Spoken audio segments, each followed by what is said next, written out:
Welcome back to the channel and welcome back to another prediction. In this video, I'll be predicting the boxing bout between Shakur Stevenson versus William Zepada. So, Shakur Stevenson versus William Zepada. And how do I feel about this one right here is I'm going high confidence Shakur Stevenson to beat William Zepada. So, at first I was kind of like interested. I'm interested in the fight still. I am still interested. But I was more interested is what I'm trying to say.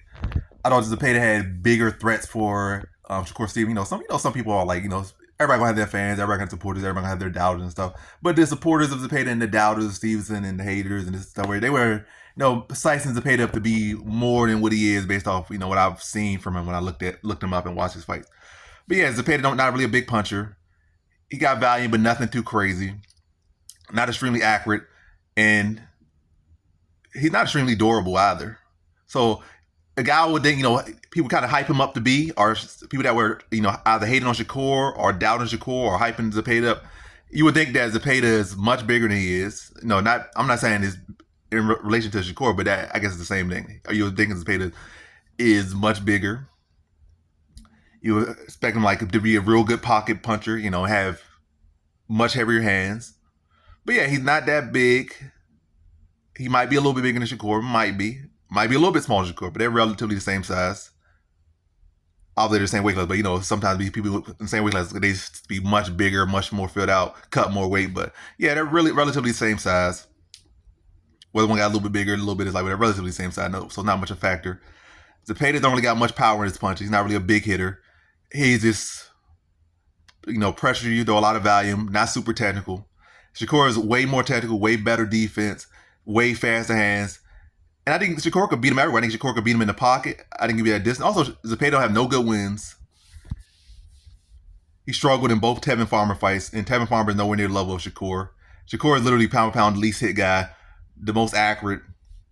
And it's not like Shakur is this guy that don't have no stamina. It's not like Shakur is this guy that don't know how to deal with pressure. It's not like Shakur is this guy that can't deal with volume. Like Shakur will pick apart Zepada for everything he does. Like I said, Shakur could beat him in the pot. Again, I can see if Zepada had one of those guys that oh my gosh, he has such crazy power. Shakur can't afford to be hit by him by anything or something like that. Or the guy just times his punches so well, like a Tank Davis, you'll be there, and all of a sudden he'll catch you with something. He's just so slick. He's just he don't got no power. He's not extremely slick.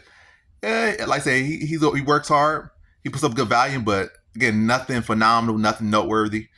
If anything, he just be another guy. Once Shakur puts a style on him, he just fades off the pages of history. He had a world championship at one point. He was all right. Nothing no need to watch his fights. No need to watch highlights. Maybe you're his grandkid or something. Oh my daddy, or my great granddaddy, my whatever was a world champion at one point. But other than that, nothing about him really is remarkable.